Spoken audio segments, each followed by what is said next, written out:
예수님의 초대라는 그런 말씀의 제목으로 같이 하나님의 뜻을 상고하도록 하겠습니다. 다 같이 한번 따라 하실까요? 예수님의 초대. 예수님의 초대. 예수님께서 정말 간곡히 저와 여러분을 초대하고 있어요. 말씀하고 있어요. 초대장을 보내시고 계세요. 그래서 오늘 말씀의 제목을 예수님의 초대라고 이렇게 정하였습니다. 예수님께서 초대하고 계십니다. 4절에 보니까는 5절에 보니까는 이렇게 기록되어 있죠.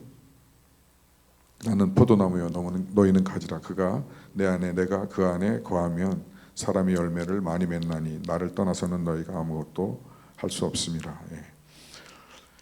우리 인생이 하나님의 시간표에서 천년이 하루 같고 하루가 천년 같고 또 잠언에 기록된 대로 인간의 연수가 70이요 80이요 강건하면 80이라도 짧으면 70이고 또 그 짧은 시간도 활시를 떠난 화살처럼 빠르게 지나가고 잠시 있다 사라지는 안개처럼 금방 사라지는 것이 인생이다 이렇게 이야기하고 있는데요. 그 짧은 인생 속에서도 그 짧은 인생 안에서 열매를 많이 맺는 그러한 인생이 있고 그렇지 않은 열매가 없는 그런 인생이 있다라는 것을 예수님이 포도나무와 가지, 포도 열매의 비유를 통해서 저와 여러분에게 말씀하시면서 예수님이 초대하시는 것은 그것인 거죠. 인생 비록 그렇게 짧지만 그러나 사람이 열매를 많이 맺을 수 있다. 많이 맺을 수 있다. 그렇기 때문에 많이 열매 맺는 삶으로의 예수님께서 저와 여러분을 초대하시고 계신 거라고 저는 이 말씀을 통해서 그렇게 믿습니다. 근데 그 방법은 사람이 내 안에 거하지 아니하면, 예수님 안에 거하지 아니하면 많은 열매를 맺을 수 없고 예수님 안에 거할 때에 많이 맺을 수 있고 예수님 안에 거하지 아니하면 마르고 오른쪽에 있는 그림처럼 말라버리고 만다는 것이죠. 그리고 그 마른 가지들은 결국은 뭐하다가 불에 던져 사르게 되어진다라고 예수님은 저와 여러분에게 말씀하는 것입니다. 많은 포도나무 열매를 맺힌 거에 많은 포도나무의 열매에 가장 많은 열매를 맺었던 것 중에 하나가 우리나라에 있다고 그래요. 전북 고창. 전북 고창에 포도나무 한 그루에 이렇게 많은 4,500송이 정도의 포도송이가, 그것도 작은 포도송이가 아니라 큰 포도송이가 4,500송이나 이렇게 맺었다고 합니다. 어느 방송사 뉴스에 나와 있었는데 전북 고창의 한 농장에서 전북의 한 고창 농장에 포도나무 한 그루에 4,500송이, 보통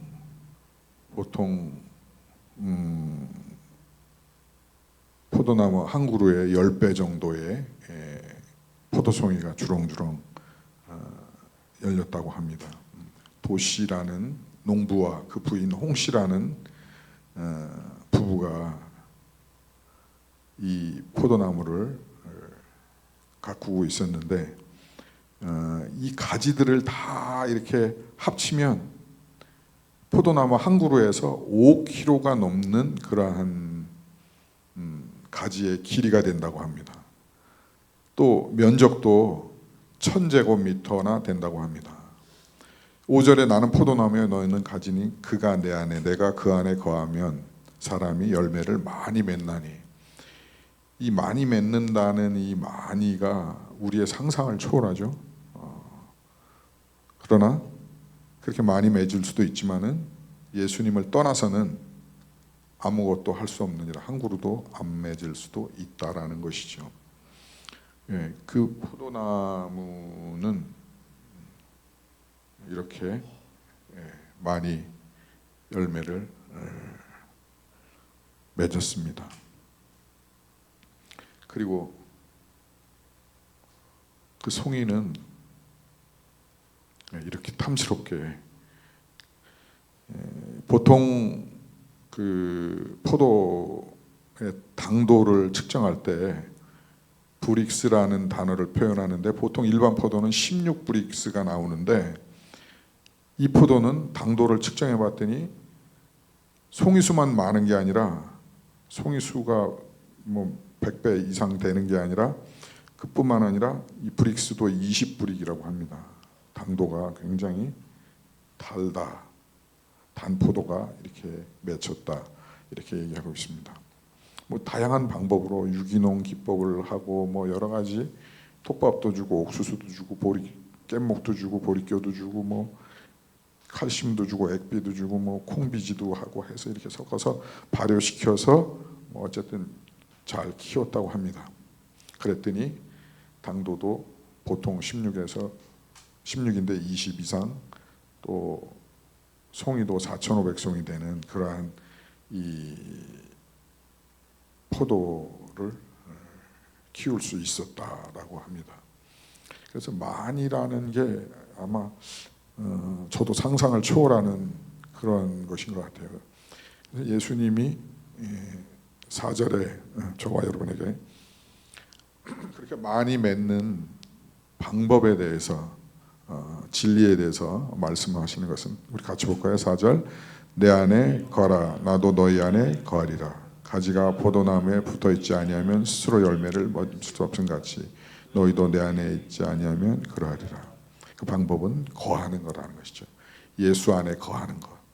예수 안에 우리가 거하면 예수님도 우리 안에 거하게 되고 이렇게 많은 열매를 맺을 수 있고 그러나 또 반대로 예수님 안에 거하지 아니하면 이렇게 가지가 잘려서 땔감이 될 수밖에 없다라고 이렇게 비교해서 예수님이 저와 여러분에게 말씀하시는 내용을 우리는 압니다. 거하다라는 이 단어는 헬라어의 메노라는 단어를 사용하고 있는데 이 의미는 끊어지지 않고 연결되어 있는 상태. 그러니까 원 포도나무의 가지가 끊어지지 않고 연결되어 있다. 머물다, 거하다, 지속하다, 떠나지 않고 남아 있다. 예, 5kg가 넘는 이 가지들이 전부 다 하나같이 동일하게 통일된 거는 한 가지도 열매 맺지 않는 가지가 없고 열매를 100배 이상 이렇게 많이 맺고 또한 당연하게 그 가지들은 그 나무에 분리되어 있지 않고 연결되어 있다는 것이죠. 그 가지에.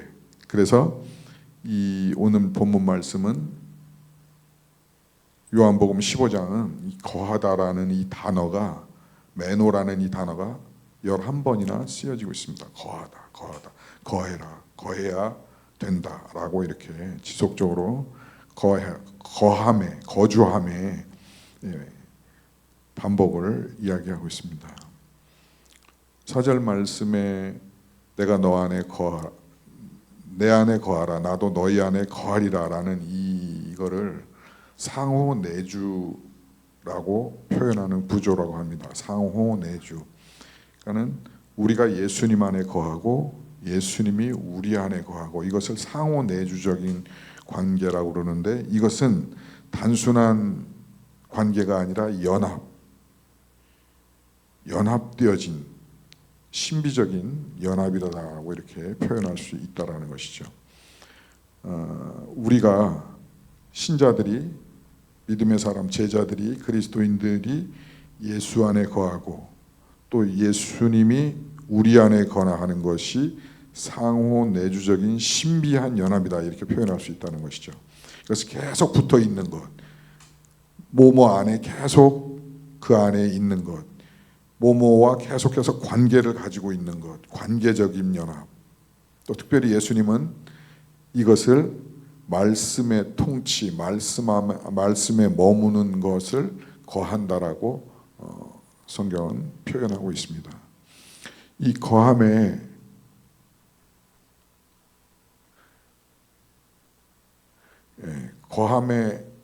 본질은, 이 가지의 본질은 의존적인 존재이다.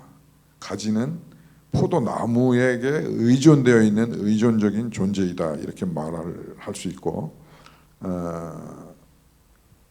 그러나 우리 지금 현재를 살아가는, 이 시대를 살아가는 사람들은 이렇게 이야기하죠. 현대인은 독립을 미덕으로 여기다, 이렇게 얘기를 하는데, 근데 예수님은, 또 성경은, 신앙은 의존을 영광으로 여긴다, 이렇게 말하고 있는 것이죠.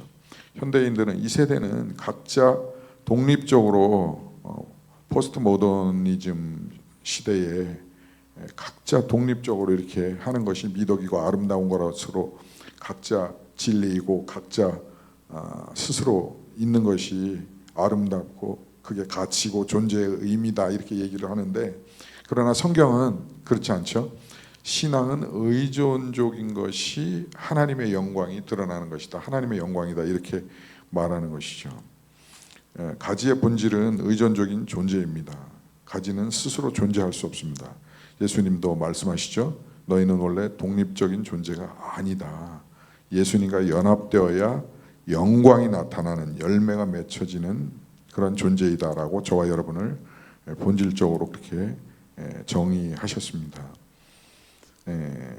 거한다는 것이 무엇이냐? 그것은 어디에 거하는 것이냐? 말씀을 듣는 것 이상으로 말씀 안에 머무는 것, 말씀 안에 있는 것, 말씀과 관계가 있는 것, 말씀을 기억하는 것, 말씀을 행하는 것을 거한다라고 예수님은 우리에게 가르쳐 주고 있고요. 또 기도하는 것 이상으로 주님을 떠나지 않는 것을 말하고 있습니다. 거한다라는 것은, 또한 거한다라는 것은 감정이 식어도 여전히 관계하고 자리를 지키는 것이 거한다라는 의미라는 것이죠. 또 거한다라는 것은 이해가 되지 않아도 관계를 끊지 않는 것이 거한다는 것입니다. 그래서 거한다는 것은 뜨거움이 아니라 지속성을 가지고 있는 것이다, 이렇게 이야기합니다. 우리가 종종 이렇게 기도하죠. 주님, 이 열매를 주세요. 이 결과를 주세요. 그러나 예수님은 이렇게 말씀하시죠. 열매를 구하지 말고 나를 떠나지 말라. 나와 연합되어 있어라. 열매는 결과이고 거함은 관계를 말한다는 것이죠. 열매는 노력의 산물이 아니라 연결되어 있는 그 관계의 결과가 열매라고 성경은 말하고 있습니다. C.S. 루이스는 그래서 이 거함에 대해서 아주 구체적으로 잘 표현하고 설명하고 있습니다. 예수님 제자는, 우리 그리스도인은 단지 그리스도를 흉내내는 사람이 아니라 그리스도의 생명을 받은 사람이다. 연합되어진다라는 것은, 거한다는 것은 신비롭게도 예수님 안에 있는 생명을 받은 사람이라는 것이죠. 받은 자. 그것을 성경은 새로운 피조물이다, 이렇게 또 말하고 있는 것이죠. 기독교는 어떤 도덕이나 윤리를 개선하는 그런 프로그램이나 프로젝트가 아니라 새로운 피조물로 예수님의 생명을 전달받은, 예수님의 생명을 받음으로 인해서 새로운 존재로, 새로운 피조물로 변화되어 사는, 그것이 곧 예수 그리스도를 믿는 것이다 라고 예수님은 저와 여러분에게 말하는 것이죠. 우리는 스스로 선해질 수가 없습니다. 그리스도의 생명, 온전하신 생명, 온전하신 능력, 온전하신 예수 그리스도, 길과 진리와 생명 되신 예수 그리스도께서 우리 안에 들어와 머물 때에 그 생명이 우리를 변화시켜서 새로운 생명으로, 새로운 피조물이라 말할 수 있는 새로운 피조물로 우리가 변화되어진다는 것이죠. 예수님이 하나님이 아들 되는 예수 그리스도 안에, 또 예수님이 하나님 안에 거하는 것이 진리고, 또 제자인 저희들 안에 예수님이 거하고 또 우리가 예수님 안에 거한다. 그로 인해서 지속적인 연합과 관계가 이루어진다. 그러므로 인해서 예수님의 진짜 생명, 거짓 자아나 거짓 생명이 아니라 열매 맺을 수 있는 진짜 생명이 우리를 변화시키고 새로운 피조물로 살아가게 한다. 그것이 거함이다. 이렇게 얘기를 C.S. 루이스는 하고 있습니다. 또한 거함이란 자아의 항복이다. 이렇게 C.S. 루이스는 말하고 있죠. 그리스도는 당신의 일부를 원하지 않는다. 당신 전체를 원한다. 예수님을 내 삶에 초대하는 것이 아니라 예수님이 내 삶의 주인이 되셔서 우리는 그 자리를 비우고 내려오는 것이다. 이렇게 설명하고 있습니다. 그래서 3주 전인가요? 제가 말씀 나눈 게 자기를 부인하고 날마다 자기 십자가를 지고 따르는 자가 참 제자이다. 이렇게 그 말씀을 가지고 나눴는데 그 말씀이 곧 이 말씀인 것이죠.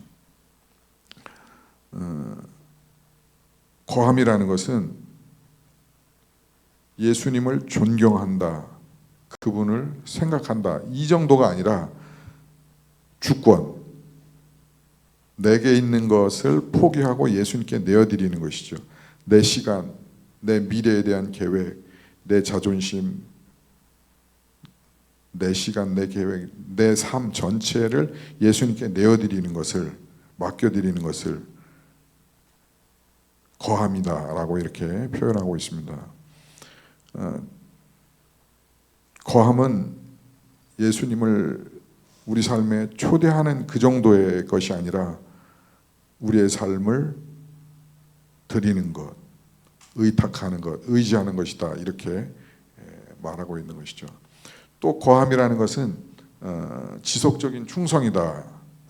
오늘도 기도하고 내일도 기도하고 지속적으로 하는 것이죠. 또 여전히 오늘도 말씀을 붙잡고 내일도 말씀을 붙잡고 하는 것이죠. 또 오늘도 사랑하고 내일도 사랑하고 오늘도 용서하고 내일도 용서하고 지속적인 충성이고, 또 예수님을 생각하되 지속적으로 지금도 내일도 모레도 전 삶이 전 순간이 예수 그리스도를 의식하며 사는 것을 거함이다. 이렇게 말하고 있습니다.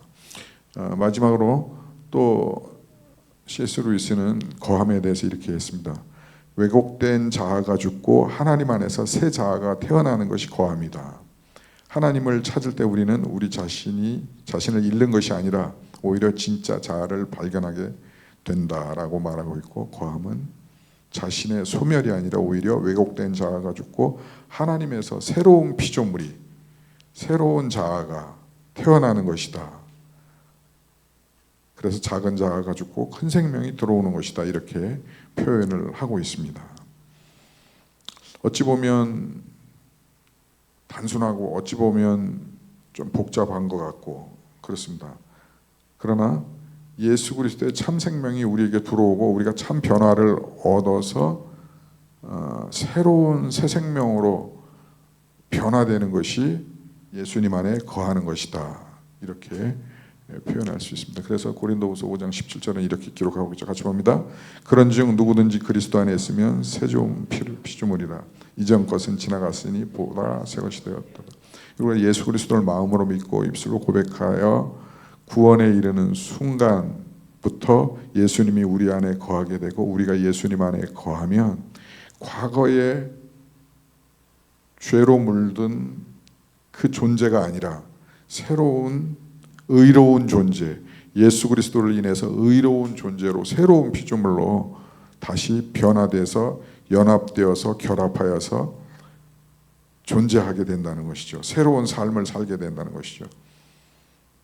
그래서 그것을 그리스도 안에 있으면 새로운 피조물이고 이전 것은 지나갔고 없어졌고 새롭게 태어난 것이다 라고 성경은 표현하고 있습니다. 우리에게 말씀하고 있는 것이죠. 여전히 나는 부족하지만 나는 새로운 피조물이 된 것이고 이것이 복음이고 이것이 은혜라는 것이죠. 이것이 하나님의 은혜라는 것입니다.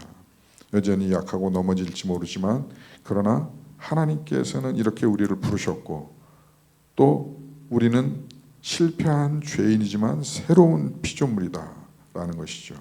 마귀는 우리에게 계속해서 우리에게 이렇게 얘기합니다. 너는 그대로야 라고 말하고 있는 것이죠.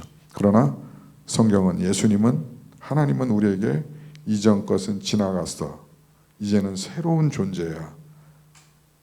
내가 너 안에 있고 너가 내 안에 거하는 상호 내주적인 그러한 새로운 존재로서 살아가는 것이야 라고 말하고 있는 것이죠. 그래서 베드로전서 2장 24절에 이렇게 기록되어 있습니다. 같이 봅니다. 친히 나무에 달려 그 몸으로 우리 죄를 담당하셨으니 이는 우리로 죄에 대하여 죽고 의에 대하여 살게 하려 하심이라. 그가 채찍에 맞음으로 너희는 나음을 입었나니. 이로 인해서 예수 그리스도가 우리를 의인 되게 하기 위해서 새로운 피조물 되게 하기 위해서 친히 나무에 달려서 우리의 죄를 담당하시고 우리의 죄에 대해 죽게 하고 우리를 의로운 자로 새롭게 하시기 위해서 채찍에 맞으시고 나무에 달려서 죽으시고 그로 인해서 우리가 나음을 얻게끔 하는 그 예수 그리스도의 십자가 사건이 그래서 필요했고 있었던 것이고 그것이 곧 하나님의 사랑이고 그 하나님의 사랑은 우리를 새로운 피조물로 나오게 하셨다는 것이죠. 이것이 복음이고 복된 소식이고 이것이 진리인 것입니다. 그래서 내가 의롭게 되어지고 새로운 피조물 되는 것이 내 행위로가 된 것이 아니라 내가 선행을 함으로 된 것이 아니라 예수 그리스도의 친히 십자가에 달림으로 그가 채찍에 맞음으로 우리가 새로운 생명의 존재로 나타났다는 것이죠. 그래서 거함은 내 행위가 아니라 그리스도의 십자가 사건 때문에 일어나는 신비로운 상호 내주적인 연합이 되어진다는 것입니다. 그것이 십자가 사건이고 그것이 복음이라는 것이죠.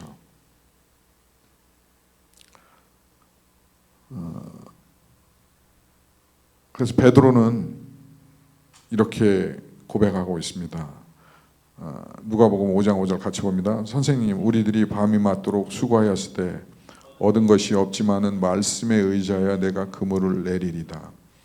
어부는 고기 잡는 전문가였고 어부로서 긴 시간을 평생을 살아왔습니다. 그러나 밤이 맞도록 한 마리도 고기를 못 잡았을 때에 결국 예수 앞에 나가게 됐고 그 상황 속에서 그 환경 속에서 한 마리도 잡지 못하는 그날 예수님의 말씀에 의지해서 자신의 과거의 경력과 과거에 생각했던 모든 것들을 포기하고 예수님이 말씀하신 대로 했더니 그물이 찢어지게 그 다음에 동료들을 불러서 나누어서 실어도 가득 2배에 가득 차게끔 고기를 잡을 수 있었던 것이죠. 그런 열매를 맺을 수 있었던 것이죠. 오늘 본문 말씀과 유사한 내용인 것이죠. 우리가 우리 홀로 있을 때에는 예수님의 포도나무 된 예수님에게 접붙여 있지 않고 홀로 떨어져 있을 때는 한 마리도 잡지 못하지만 열매가 없지만 그러나 예수님의 말씀에 의지해서 예수님과 거함으로 인해서 우리는 많은 열매를 맺을 수 있게 된다는 사실인 것입니다. 그래서 팀 켈러라는 목사님은 이렇게 이야기했습니다.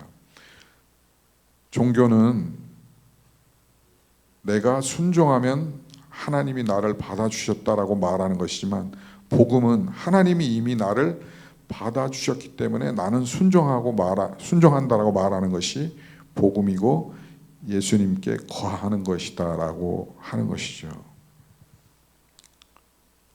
예수님 안에서 나는 이미 사랑받았다라는, 예수 그리스도의 십자가 그 사건은, 그 십자가는 그가 십자가에 달렸다라는 그 사실은 우리가 이미 먼저 사랑을 받은 정체성을 가지고 있고 그 정체성 안에 머문다는 것입니다.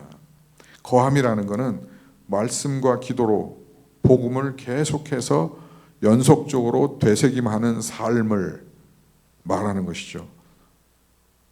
말씀을 통해서 계속적으로 반복적으로 묵상하고 또 계속해서 하나님께 기도하고 또 그 진리가 우리 마음속에 적용되어지고, 그러므로 인해서 우리 삶의 불안과 두려움이 복음으로 재해석되어지고 또 사라지고, 거함이라는 것은 계속해서 복음이 내 삶 속에, 내 영혼 속에 계속 드러나고 나타나는, 움직여지는 그것을 거함이라고 말하는 것이죠.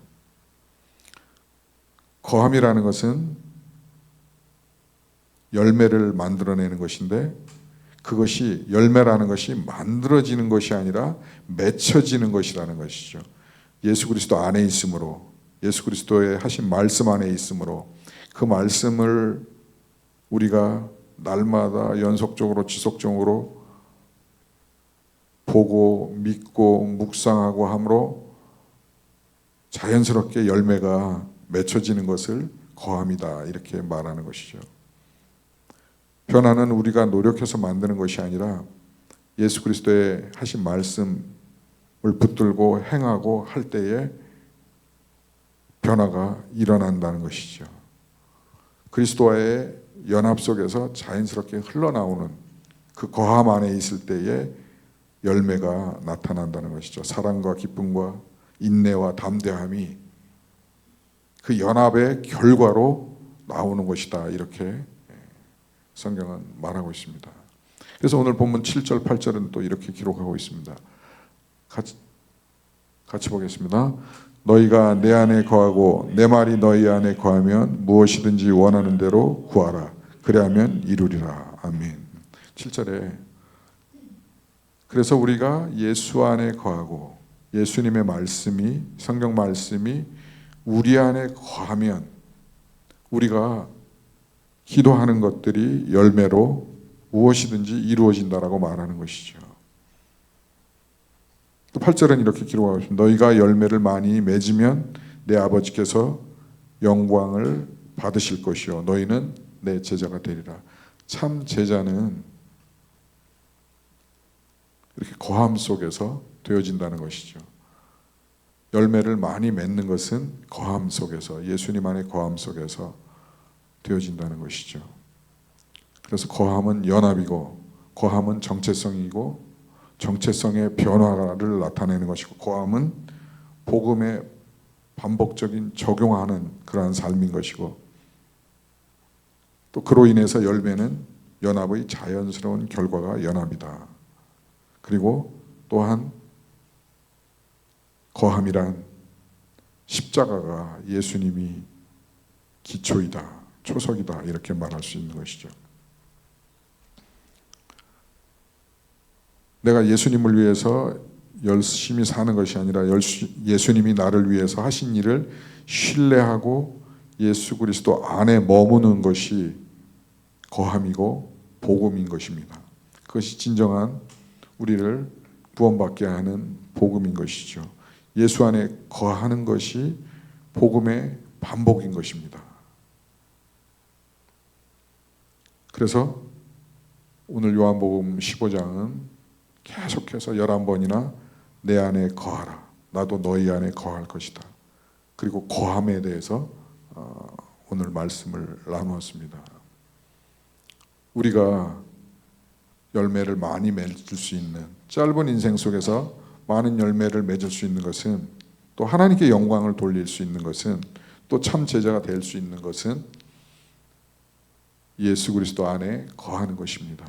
바라기는 저와 여러분이 한 주간 동안 예수님 안에 거함으로, 그 말씀에 거함으로, 또 기도의 순간에 거함으로 우리가 자연스러운 결과인 이 포도나무가 많은 열매를 맺은 것처럼 우리 삶 안에 열매가 드러나고 뿐만 아니라 하나님께 영광이 되어지고 우리가 참 제자가 되어질 수 있기를 주의 이름으로 축복합니다.